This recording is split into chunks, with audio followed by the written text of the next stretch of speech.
Transmission of sound. Every sound is produced by a vibration. Vibration is the back and forth movement of an object. As you speak, vibrations are produced by the vocal cords in the throat. You can hear only when the sound energy reaches your ears.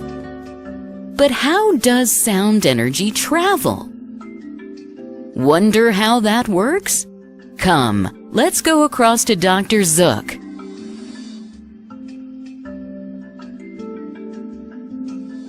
Sound energy travels in the form of sound waves.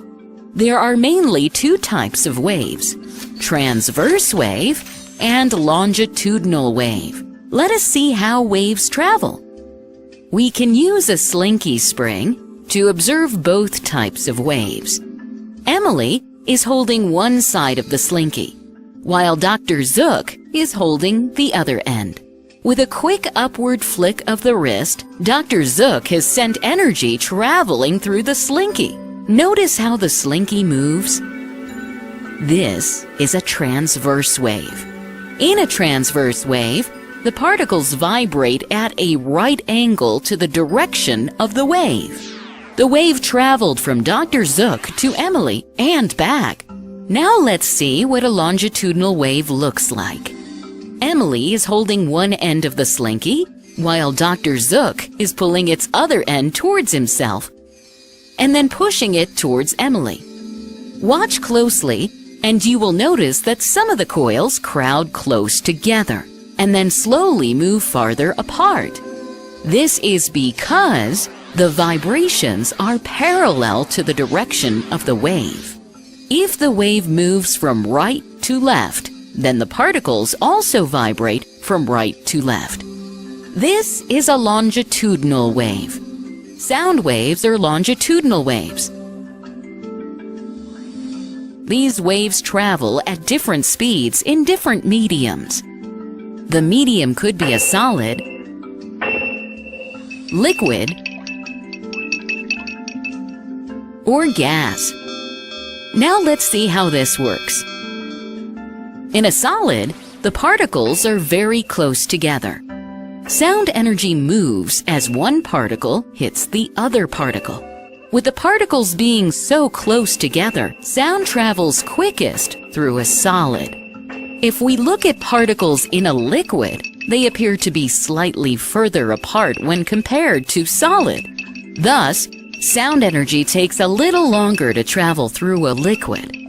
Look at the particles of gas. They are spread out, and hence, sound waves travel most slowly through them. Now we know how sound travels in different media. The vibration of particles produces waves. Wavelength is the distance between two consecutive compressions or rarefactions.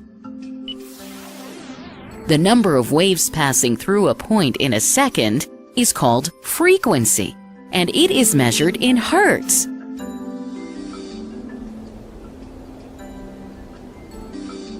Sound waves travel in all directions. Emily?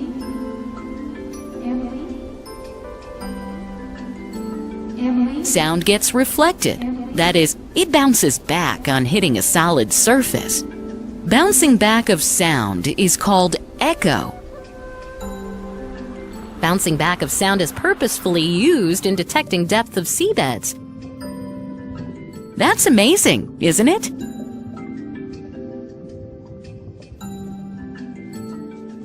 Summary: every sound is produced by a vibration.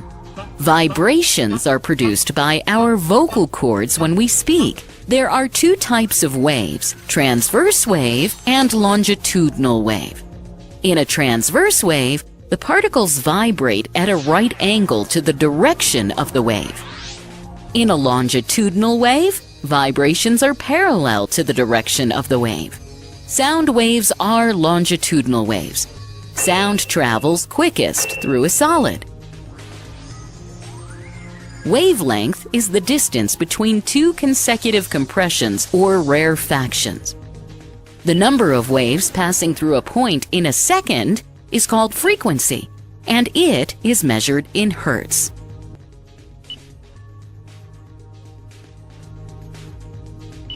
Bouncing back of sound is called echo.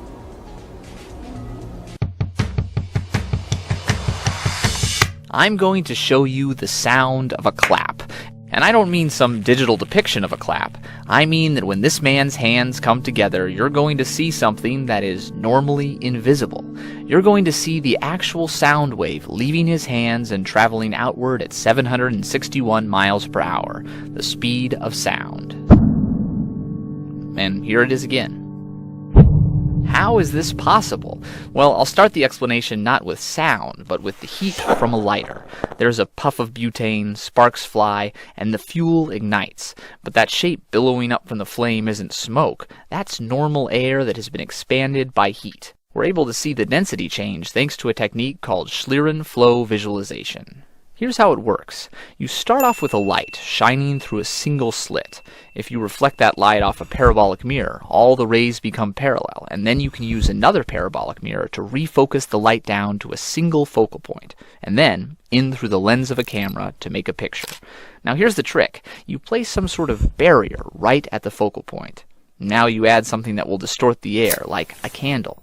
The candle will block light rays, making a silhouette, and the flame will make light, but rising heat will change the density of the air above the lighter, and that will bend the light rays.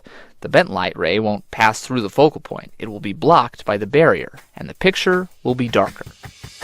This technique can be used to see anything that distorts the air, the heat from a hair straightener, for example. Even the heat coming off a human hand. Epidemiologists use it to study sneezes and coughs. Engineers use it to study aerodynamic flow. And sound, well, that's just another change in air density, a traveling compression wave. So Schlieren visualization, along with a high-speed camera, can be used to see it as well. Here's a book landing on a table. The end of a towel being snapped. A firecracker. An AK-47. And of course, a clap.